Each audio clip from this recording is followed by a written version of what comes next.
Good morning class. आज हम discuss करने वाले हैं कॉन्सेप्ट ऑफ लिमिटिंग फैक्टर या सीमाकारी कारकों की संकल्पना। इसके बारे में ये जो कॉन्सेप्ट है ये सबसे पहले इंट्रोड्यूस किया था, सबसे पहले इसको ऑब्जर्व किया था जस्टिस वॉस लिबिग ने, या लिबिग ने इसको सबसे पहले नोटिस किया था। उन्होंने इस चीज को सबसे पहले नोटिस तब किया जब एक बार उन्होंने ये देखा कि एक पर्टिकुलर खेत के अंदर अगर किसी स्पीसीज स्पेसिफिक कोई फसल को अगर बोया जाता है तो उस खेत में जो उत्पादकता होती है या पैदावार होती है वो अलग होती है। अगर सेम स्पीसीज या सेम फसल को किसी दूसरे खेत में बोया जाए तो उत्पादकता पहले वाले की तुलना में हमेशा अलग देखने को मिलती है। ऐसा क्यों होता है? ये चीज सबसे पहले लिबिग के दिमाग में आई। तो लिबिग ने इस चीज पर काफी लंबे टाइम तक रिसर्च की, काफी लंबे टाइम तक उसने इस चीज को ऑब्जर्व किया। फाइनली जो कुछ भी उसने ऑब्जर्व किया, अपना सारा जो कंक्लूजन है वो उसने अपनी एक बुक में उसने पब्लिश किया। और आज प्रेजेंट टाइम में उसने जो भी ऑब्जर्व किया या जो भी रूल उसने दिए थे उसे कहा जाता है प्रेजेंट टाइम में लिबिग्स law of minimum.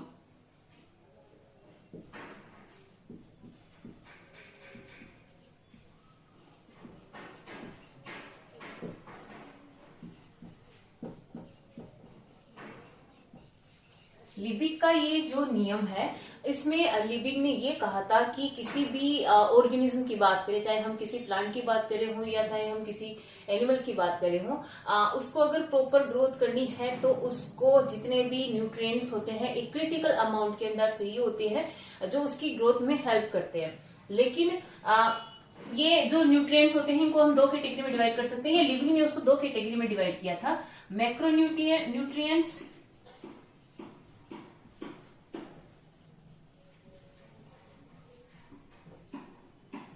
And micronutrients.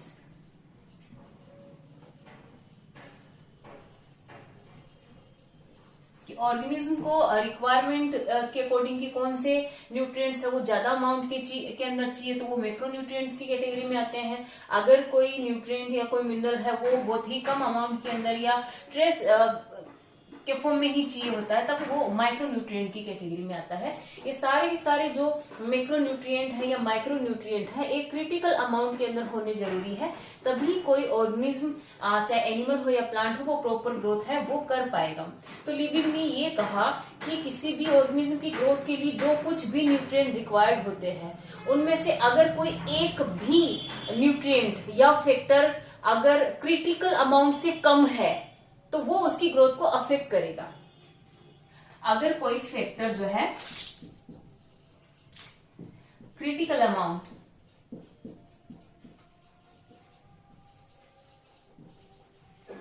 Amount से कम है, क्रिटिकल अमाउंट से कम होने का मतलब है कि कम से कम इतनी रिक्वायरमेंट या इतनी अमाउंट के अंदर तो वो न्यूट्रिएंट चाहिए ही चाहिए। अगर उससे कम उस न्यूट्रिएंट को दिया गया तो डेफिनेटली जो ऑर्गेनिज्म है उसकी ग्रोथ है वो अफेक्टेड होगी। ठीक है। इसके अलावा लिबिग ने ये कहा कि अगर मान लो कोई भी ऑर्गेनिज्म है उसको 10 टाइप के कोई न्यूट्रिएंट है वो उसको रिक्वायर्ड होते हैं, उनमें से अगर हम कोई एक जो है वो क्रिटिकल अमाउंट से कम कर दें, यानी इतना कम कर दें कि उसके बिना उसकी ग्रोथ ही रुक जाए, तो उस एक की एब्सेंस में बाकी जो 9 है उनका होना नहीं होना बराबर हो जाता है। इसके अलावा एक चीज हम इसको एक एग्जांपल से और समझ सकते हैं। जैसे एमिनो एसिड्स हम पढ़ते हैं कि जो स्टैंडर्ड एमिनो एसिड होते हैं वो 20 टाइप के होते हैं और एमिनो एसिड का पर्टिकुलर एक जो स्पेसिफिक सीक्वेंस होता है वो प्रोटीन के फॉर्म में हमें मिलता है या प्रोटीन बनाता है। अगर हम उस एमिनो एसिड्स में से 20 एमिनो एसिड्स में से किसी एक एमिनो एसिड को कंप्लीटली वहां से हटा दे तो बाकी के जो 19 एमिनो एसिड है उनका होना नहीं होना बराबर हो जाएगा, क्योंकि एक ही एब्सेंस में बाकी के जो है वो अपना काम नहीं कर पाएंगे। तो ये लिबिग ने कहा था, जिसे प्रेजेंट टाइम में लिबिग्स लॉ ऑफ मिनिमम कहा जाता है, लिबिग का न्यूनतम सिद्धांत जो है वो कहा जाता है। ये कहा था लिबिग ने। इसके बाद में नेक्स्ट हम डिस्कस करते हैं कि लिबिग जो है उनकी जो मेन रिसर्च रही थी या मेन जो स्टडी रही थी वो थी जो सॉइल केमिकल फैक्टर्स हैं।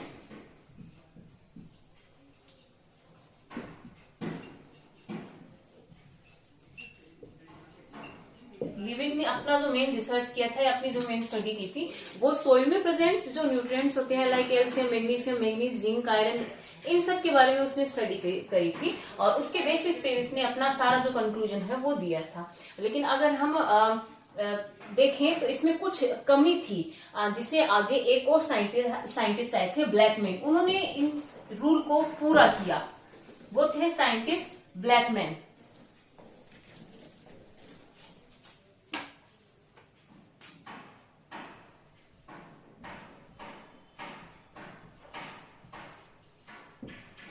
जस्टिस फोन लिबिक जो है, उन्होंने जो भी अपनी रिसर्च करी थी, उन्होंने सिर्फ और सिर्फ जो सोइल केमिकल फैक्टर से या सोइल के अंदर जो भी केमिकल्स प्रेजेंट होते हैं उनकी कमी के अकॉर्डिंग ही सारा का सारा अपना ऑब्जर्वेशन दिया था। ब्लैकमैन ने जो लॉ ऑफ मिनिमम है लिबिक का, उसको थोड़ा सा और एक्सटेंड कर दिया, तो उसको थोड़ा सा और बढ़ा दिया। इन्होंने क्या कहा कि सिर्फ जो सॉइल के अंदर जो केमिकल्स प्रेजेंट होते हैं या न्यूट्रिएंट्स प्रेजेंट होते हैं, सिर्फ वो ही इस रूल के अंदर नहीं आते हैं। कुछ एनवायरमेंटल फैक्टर होते हैं, वो भी किसी भी ऑर्गेनिज्म की ग्रोथ है उसको डायरेक्टली अफेक्ट कर सकते हैं। उन्होंने टोटल 5 जो फैक्टर है वो बताए थे, या एनवायरमेंटल फैक्टर बताए थे, जो किसी भी ऑर्गेनिज्म की ग्रोथ को डायरेक्टली अफेक्ट कर सकते हैं। वो कौन कौन से थे? सबसे पहले CO2, amount of water,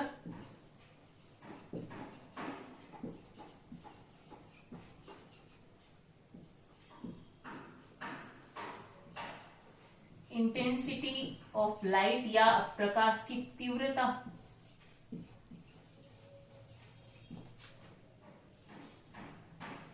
temperature of chlorophyll,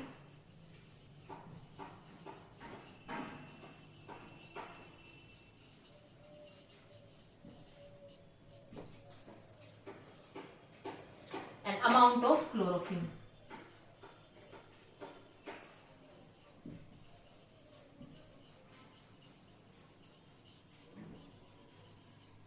ये 5 फैक्टर जो है वो ब्लैकमैन ने और इंक्लूड किए थे कि इनकी अगर कमी की बात करें, या अगर इन फैक्टर्स में से कोई एक फैक्टर अगर अपनी क्रिटिकल अमाउंट से भी कम है, तो वो भी उस ऑर्गेनिज्म की या उस प्लांट की ग्रोथ को डायरेक्टली अफेक्ट करेगा।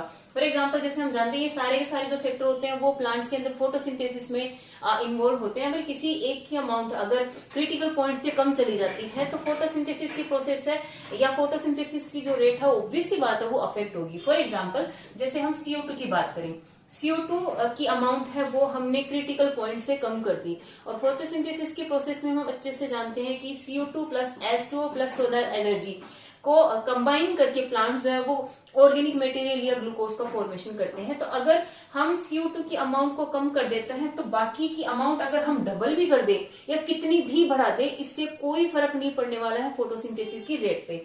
ये सारे के सारे जो फैक्टर्स है वो सारे के सारे एक ऑप्टिमम रेंज के अंदर, या जो जितनी भी उसकी फेवरेबल रिक्वायरमेंट है उसके अंदर हो, तभी फोटोसिंथेसिस की रेट है वो बढ़ेगी। अगर इन सब में से कोई एक फैक्टर भी अगर हम क्रिटिकल अमाउंट से कम कर देते हैं, तो बाकी 4 का होना नहीं होना बराबर हो जाता है, या उनको भी अब्सेंस ही माना जाता है, क्योंकि ओवरऑल एक की वजह से पूरी की पूरी फोटोसिंथेसिस की जो रेट है वो डाउन चली गई है। तो यहाँ पे जो लिबिक का रूल था वो गलत नहीं था, लेकिन ये कहीं ना कहीं ब्लैकमैन को इनकम्प्लीट सा लगा, क्योंकि जो लिबिक है उसने सिर्फ सॉइल केमिकल फैक्टर्स को ही इंक्लूड किया था। अगर ऐसा हो कि सॉइल के अंदर जो भी न्यूट्रिएंट्स की रिक्वायरमेंट होती है वो सारी की सारी ऑप्टिमम रेंज में है या परफेक्ट है, लेकिन इनमें से अगर कोई एक कम है, तो सारे सॉइल केमिकल परफेक्ट होते हुए भी काम नहीं होगा।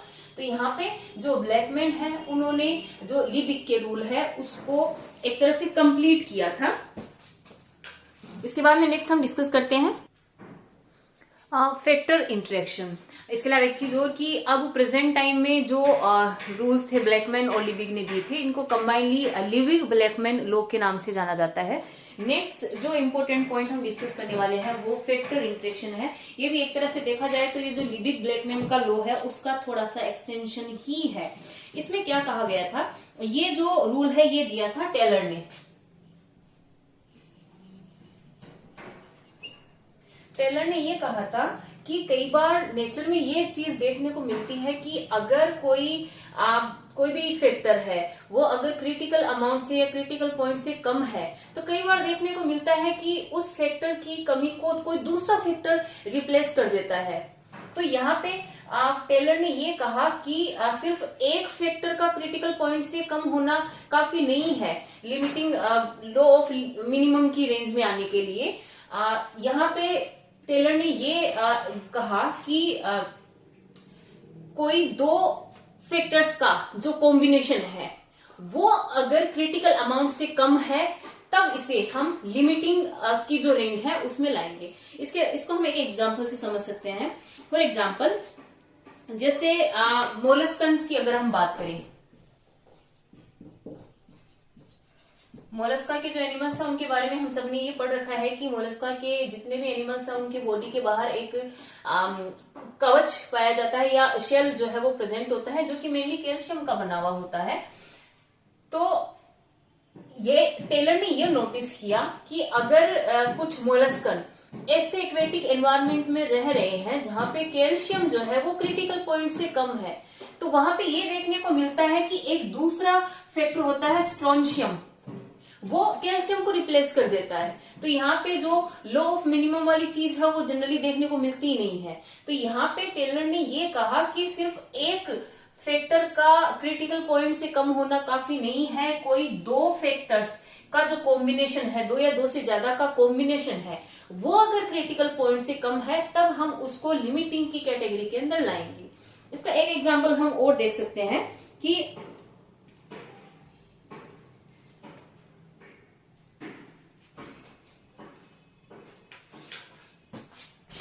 जैसा कि हम जानते हैं कि प्लांट्स को जिंक की जो रिक्वायरमेंट होती है वो एक क्रिटिकल अमाउंट के अंदर चाहिए होती है, लेकिन ये चीज देखने को मिलती है कि सेम स्पीसीज के अंदर अगर लाइट की इंटेंसिटी ज्यादा है तो वहां पे जो जिंक की रिक्वायरमेंट है वो भी बढ़ जाती है।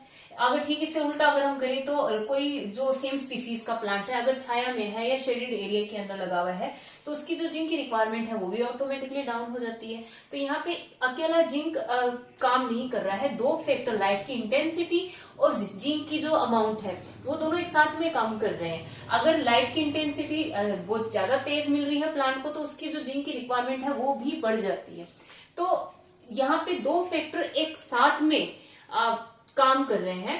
ठीक वैसे ही एक एग्जांपल से हम इसको और थोड़ा एक्सप्लेन कर सकते हैं कि अगर किसी पर्टिकुलर एरिया में, पर्टिकुलर हैबिटेट में प्लांट्स को नाइट्रोजन अगर कम मिल रही है तो उनकी जो वाटर की रिक्वायरमेंट है वो भी बढ़ जाती है। नाइट्रोजन कम है तो उनको वाटर ज्यादा चाहिए होता है।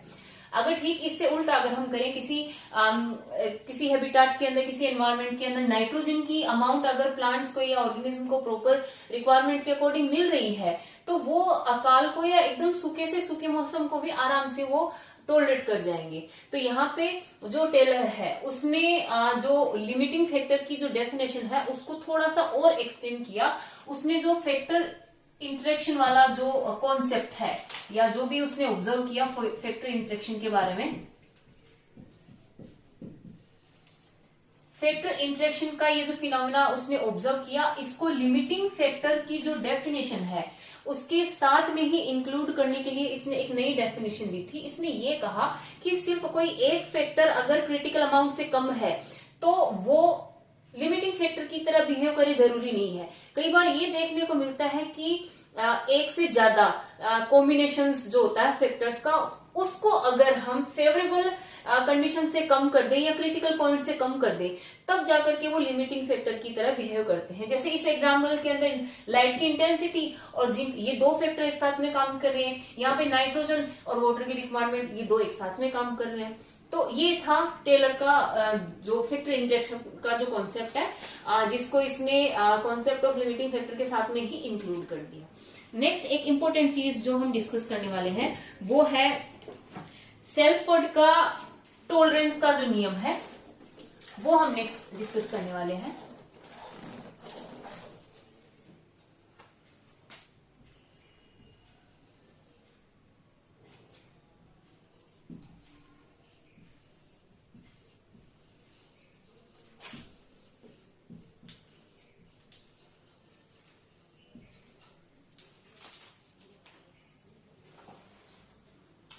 सेल्फोर्ड ने ये कहा था कि जैसे लिबिग ने बताया कि अगर कोई फैक्टर अगर क्रिटिकल पॉइंट से कम है तो वो लिमिटिंग फैक्टर की तरह बिहेव करेगा और जो प्लांट की ग्रोथ है वो रुक जाएगी। लेकिन सेल्फोर्ड ने कुछ अलग ही कहा। सेल्फोर्ड ने ये कहा कि अगर कोई फैक्टर कम होने की बजाय इतना ज्यादा है कि ऑर्गेनिज्म उसे टॉलरेट नहीं कर पा रहा है, उसकी इतनी हाई अमाउंट को, इतनी हाई क्वांटिटी को टॉलरेट नहीं कर पा रहा है, तब भी जो ऑर्गेनिज्म है या प्लांट है उसकी जो ग्रोथ है वो अफेक्ट होगी। इसे कहा जाता है सेल्फोर्ड का सहनशीलता का नियम। थोड़ा सा और इसको हम एग्जाम्पल से समझते हैं। फॉर एग्जाम्पल जैसे हमने अभी डिस्कस किया था कि प्लांट्स को फोटोसिंथेसिस के लिए CO2 की रिक्वायरमेंट होती है, क्रिटिकल पॉइंट तक रिक्वायरमेंट होती है। अगर एक क्रिटिकल पॉइंट तक या ऑप्टिमम रेंज तक अगर वो है तो अच्छी बात है, लेकिन अगर हम उसको इतना ज्यादा बढ़ाए कि प्लांट उसकी इतनी हाई अमाउंट को टॉलरेट ही नहीं कर पाता तो उसके स्टोमेटा जनरली बंद हो जाते हैं, तब भी फोटोसिंथेसिस की जो रेट है वो अफेक्ट होती है। तो यहाँ पे एक फैक्टर का क्रिटिकल पॉइंट से कम होना लिमिटिंग फैक्टर ही नहीं होता है।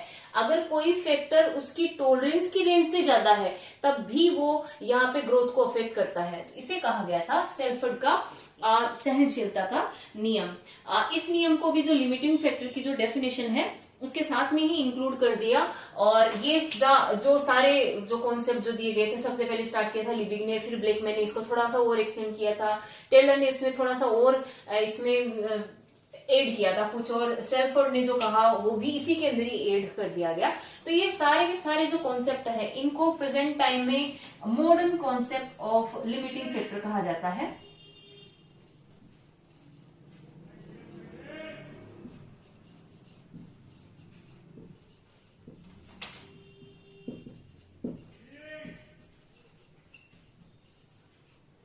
या कंबाइंड कॉन्सेप्ट ऑफ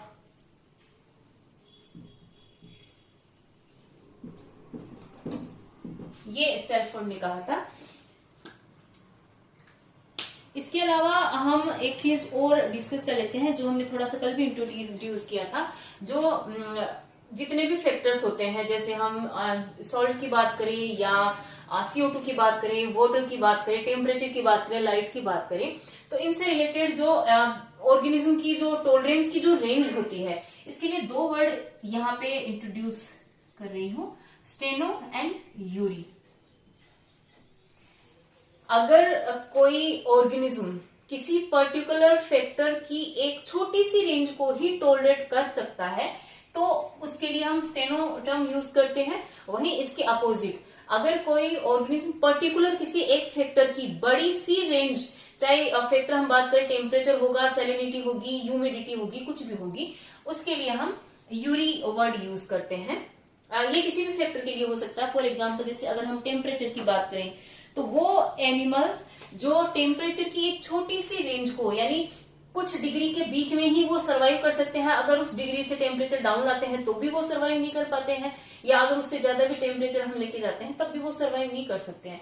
तो उनके लिए हम टर्म यूज करते हैं स्टेनोथर्मल। ठीक वैसे ही वो एनिमल्स जो टेम्परेचर की एक लंबी रेंज को टॉलरेट कर सकते हैं, उनके लिए हम टर्म यूज करते हैं यूरीथर्मल।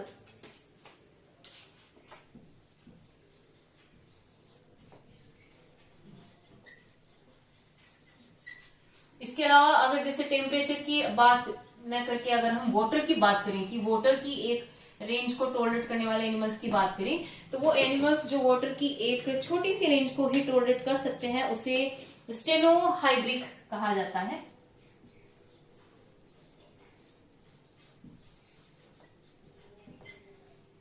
ठीक वैसे ही वो एनिमल जो वाटर की एक लंबी अमाउंट को टॉलरेट कर सकते हैं या वाटर की एक्सेस को टॉलरेट कर सकते हैं, उन्हें यूरी हाइड्रिक कहा जाता है। ठीक ऐसे ही ह्यूमिडिटी की हम बात कर सकते हैं, सैलिनिटी की हम बात कर सकते हैं, प्रेशर की या वाटर में डेप्थ की बात कर सकते हैं, लाइट है, फूड है या हैबिटाट है, इसकी हम बात कर सकते हैं। तो यहाँ पे कोई एनिमल किसी पर्टिकुलर फैक्टर के लिए स्टेनोथर्मल है या यूरिथर्मल है, इस चीज का बेनिफिट क्या होता है एनिमल्स को? कॉमन सेंस की सी बात है कि अगर कोई एनिमल किसी भी फैक्टर की छोटी सी रेंज को ही टॉलरेट कर पा रहा है तो ऑब्वियस सी बात है उसके सर्वाइवलशिप के जो चांसेस हैं वो कम हो जाएंगे, क्योंकि एनवायरमेंट में फैक्टर तो अप डाउन होते रहते हैं। तो अगर वो टॉलरेट नहीं कर पाएगा तो वो सर्वाइव भी नहीं कर पाएगा। ठीक है, इसके अपोजिट अगर हम यूरी कैटेगरी के एनिमल्स की या ऑर्गेनिज्म की अगर हम बात करें जो किसी भी फैक्टर की एक लंबी रेंज को टॉलरेट कर सकते हैं, तो ऑब्वियस सी बात है उनका डिस्ट्रीब्यूशन भी स्टेनो वाले जो कैटेगरी के ऑर्गेनिज्म है उनके कंपैरिजन में उनका डिस्ट्रीब्यूशन भी काफी ज्यादा होगा, प्लस उनके सर्वाइवलशिप के जो चांसेस हैं वो भी ज्यादा देखने को मिलेंगे। तो ये आपका चैप्टर था कॉन्सेप्ट ऑफ लिमिटिंग फैक्टर, जो कंप्लीट हो गया है। नेक्स्ट चैप्टर जो है उसमें अपन डिस्कस करेंगे इकोसिस्टम के बारे में। इकोसिस्टम क्या होता है, इकोसिस्टम का जो मेन कॉन्सेप्ट है वो क्या है, एनर्जी फ्लो क्या होता है, और पिरामिड्स, एनर्जी पिरामिड्स क्या होते हैं, ये हम नेक्स्ट क्लास में डिस्कस करेंगे। Thank you.